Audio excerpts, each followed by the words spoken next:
Alright, so because I have another group I'm sending the video to again, everybody needs to introduce themselves. Alright.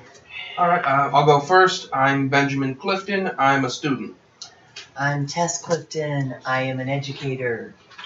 Michaela Clifton, in-home personal care assistant. Student too. Student too. Taylor Lake, proto teacher. And Rihanna, national student and DSP. Alright. So we are going to be covering non-verbal language. Many different things. So the first thing I want you guys to do is to tell me what your definition of nonverbal communication is in 2 sentences or less.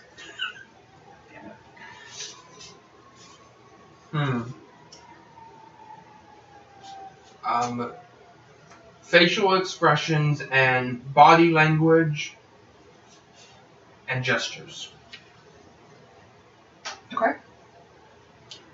I would agree with Benjamin that there's body postures, gestures, and expressions that people use to communicate their true message.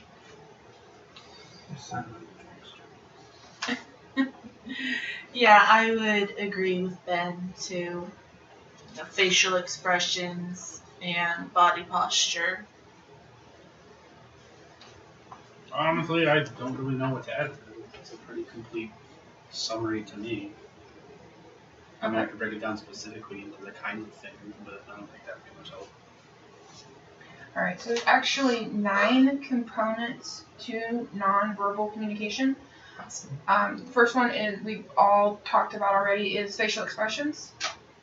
Obviously, they're responsible for a major component of nonverbal communication. Gestures. Lots of us talk with our hands, like I'm doing right now. Mm-hmm. A lot of us, when we're communicating to somebody, it's like if they've asked a question, hey, where's the telephone? You point.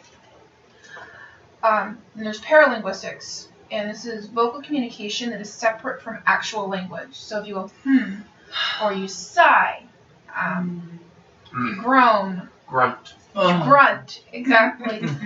Then there's body language and posture, which is something you all brought up again. So it's postures and movements that can convey information. Proximity is another communicator. Really? The need for personal space, how close you are to someone's personal space.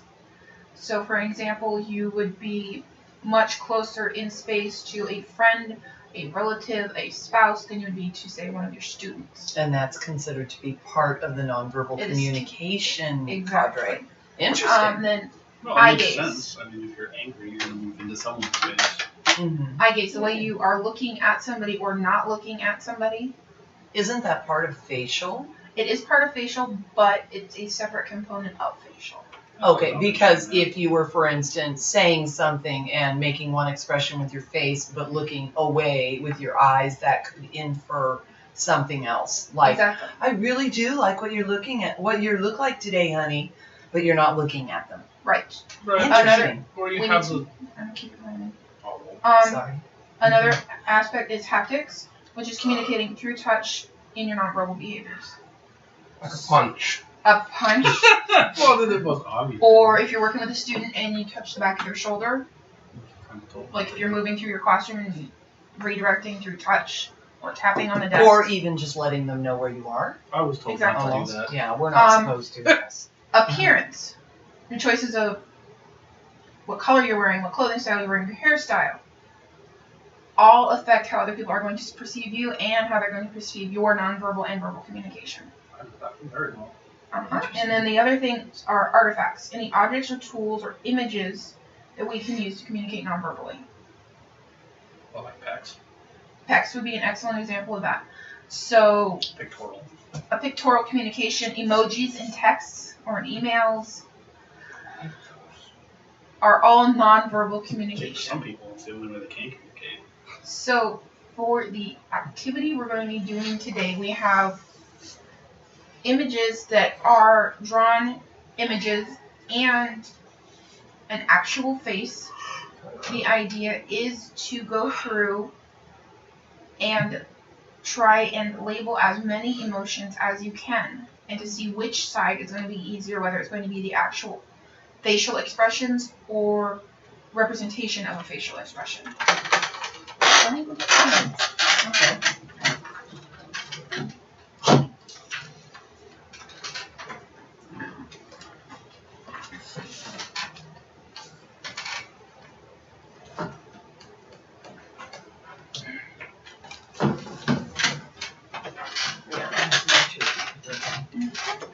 God, girl, how would you have those? I'm used to the pens.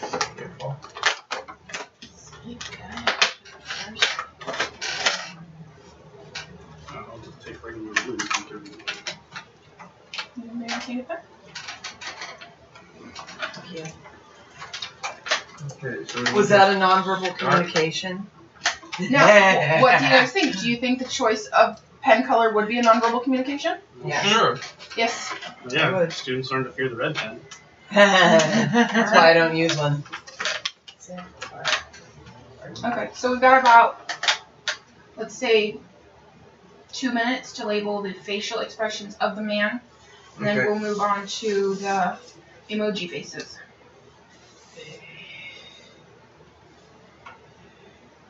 You don't have to label all of them, just as many as you perceive you can.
Another 45 seconds.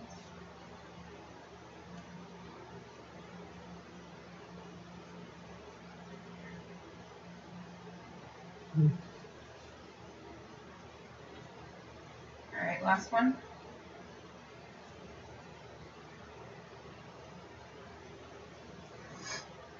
I can't think of the word for that.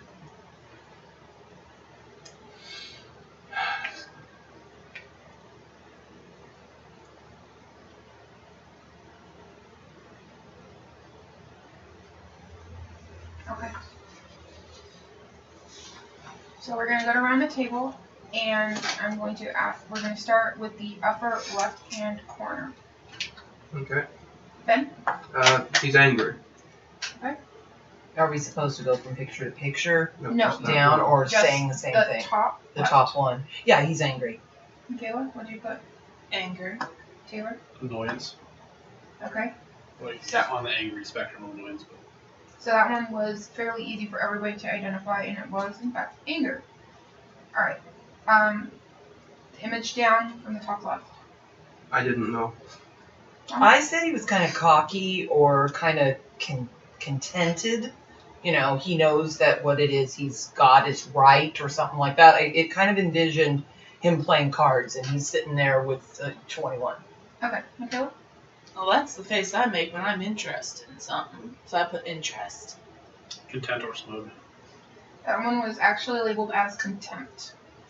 Contempt? Oh, I Oh, get it. not to me.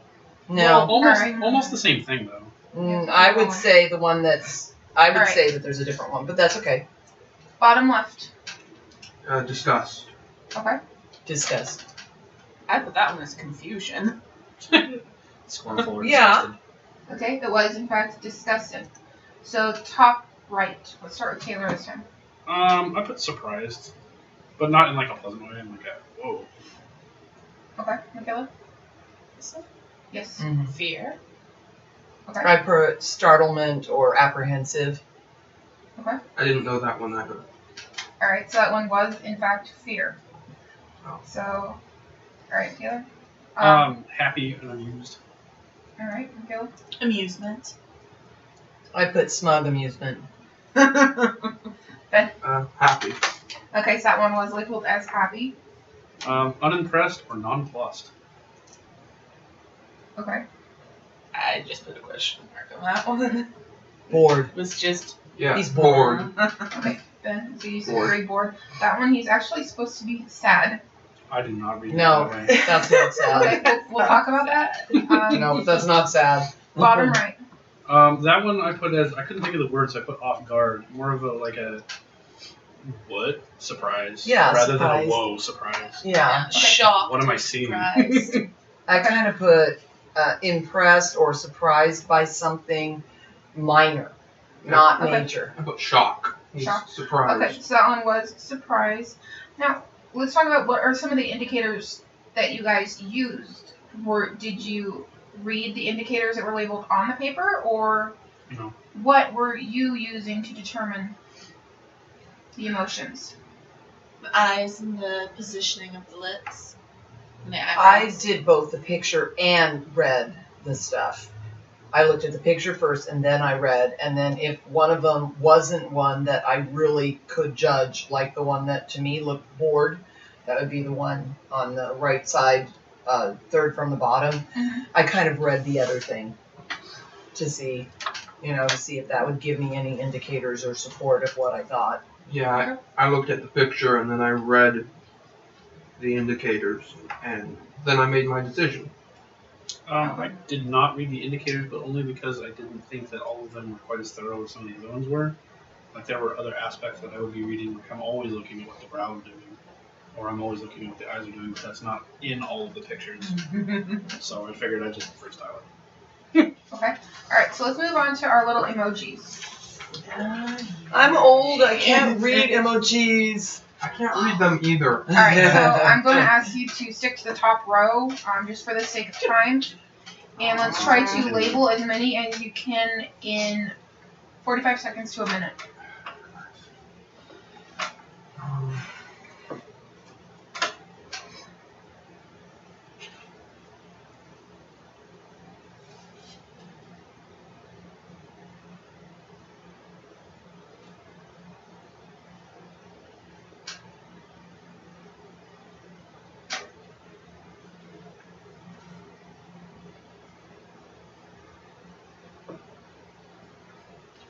$30 seconds.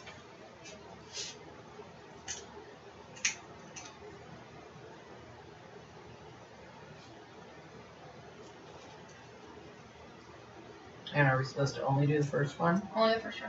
Okay. Alright. Oh, but we're okay. Sorry, son. It's not a matter of doing as many as you can, it's a matter of labeling them as accurately as you think you can. Oh, That's what you said. You said to go. But no. Alright, so let's go the first on the left. I have no idea what that's supposed to be. Flirty evilness. Yeah, sort of a malevolent amused. aggressively smug. Okay. That one was supposed to be aggression or aggressive. Second one on the top row. He looks angry or irritated. Okay. Yeah. Angry. Pissed Yep. off. Okay, so everybody has anger, and that was anger. Third one in. Uptight. I have a go potty. Nervous. Nervous Yeah. or uptight. That's what my students look like when they've got to pee. I'm sorry. That's just it. Upset. Okay, so that one was supposed to be anxious. So, Close enough. Uptight, anxious, gotta go potty. Yep. Mhm. alright, number 4. Asleep. Sad. Sad. Yep, sad face. Oh. Okay, that I one's would- supposed to be ashamed. So it's in the same Hmm. ballpark of emotions. Oh, I would say the one underneath it is ashamed, but I don't know. Maybe Um, that one's supposed to be sad. Number 5. I have no idea. Hesitant? Relieved. Okay, Someone's actually labeled as bashful, so it could be Hmm. hesitant. Oh, okay, I can. Number 6. Bored. He's yawning. Yeah, No, sleepy he's or explaining bored. why not. He's explaining why he does not have his homework. Yeah. Mhm. So, bored, right? Yeah. And the last one. Number 7. Unamused. I don't know. I wrote unsure, meaning like this person or being is kind of in a situation they're not quite so sure about, or maybe they don't have the right answer, Okay. kind of Ben? thing. I have no idea. Okay, so that one's labeled as cautious. So unsure would work as well. Alright, so which did you guys find easier to label? The actual facial expressions or the emojis? Actual facial Actual expressions. facial expressions. By one, but still. I think actually it was the second one to a certain degree, but because we went over some, I think it kind of helped to talk about things and kind of get some feedback from other people for me. Okay. So I did notice something while you guys were labeling. There was one emotion that you guys could always clearly identify. Anger. Anger. And what's another one that you guys all could identify? I think the unsure or hesitant. The hesitation, anger, fear, and happiness. Okay, yeah, Oh. I've got those. Did Yeah, we do? so- Otherwise, the most extreme Okay, emotions. our fear, if you considered fear being apprehensive, startled, that's within Yeah. the fear complex. Okay. Those ones, when you labeled them, they weren't labeled identically, but they were identified with synonyms. I didn't do well with the happy. I put bored. So I'm sorry. He looks constipated. So. But those are universal human emotions that have no cultural barriers. Those are things that we can identify very, very easily cross-culturally. And I want us to discuss how we perceive nonverbal communication, how we use nonverbal communication, and how you guys want to improve your own nonverbal communication if we get there. Okay. Well, as far as I believe you stated, the first thing was how we use nonverbal communication. Right. We use it to make people comfortable, to make people not comfortable, to clarify communication, to control people's behaviors. Okay. Um, mostly I use nonverbal communication to make people comfortable. Because usually if I'm speaking to them, I'm tearing their opinion down. So, Okay. I use nonverbal communication when I just want someone to bugger off. Like with my ex today. Okay. Taylor, how do you use nonverbal communication? I'm kind of the opposite. I use it more for reading people. Nonverbal communication for me is the best way that I know how to get at what people are really trying to communicate to me, where oftentimes they don't do a very good job with what they say. Okay. So, That's an interesting facet. So, which would you guys all perceive as more important, what somebody's saying or the way that they're saying it? The way Way they're they're saying saying it. I think that pretty much goes without saying. Okay. Sorry, I didn't mean to do that, honest. words have power, but It was my posture that made you read it that way. I wasn't looking at you and I still got that. Hey, my posture is big, alright? Alright, so even though it's something that we don't discuss very often, is everybody in agreement that nonverbal communication is more important in some senses than verbal communication? Well, sure. I mean, even if someone can't talk, then you can still get the gist of what they're saying with gestures, posture, and expressions. Whereas if they can't move, what they're saying can be much less clear. Yeah. Just partially why it's so hard for me to understand. Mm-hmm. Well, I think you see that a lot of the times with text messaging and online communication too, because you can type all the words you want, but whether you're actually conveying the accurate tone or not has been a consistent problem for as long as it's been around. I agree That's with you on so that true. too. So It's that's- very easy to misunderstand people by email. Mhm. Do you think we're more apt to misunderstand people in written forms, such as text or email or letters? Definitely. Very clear, yeah, Yeah. very much so. Okay. Yeah, that's why I prefer phone calls, even though it takes so much longer.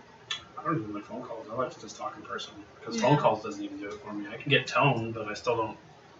Some people don't know their own tones, so they'll use the wrong one. when they're Right, trying but to say I'm it. talking about literally making the phone calls to communicate with parents and such, Taylor. Right. They're not coming in. I mean, I'm sorry. Where preferable, No. I prefer one. Well, of course, I'd love to see them, but, you know, realistically, 200 kids, you're not going to be seeing every parent to discuss things with them, Right. you know. But I do understand what you're saying with that. I think that's why classwork and working in the classroom, I think that's why it surprised me so much that actual universities sprang up that were online. Yeah. Where, you know, you're not working in a classroom environment because you know that that's my need. Alright. I have to be around people. So with that, we are going to wrap it up and call it a day. Wow, we were just getting good. Now I'm gonna do the dishes. But now I want good dinner, by the way.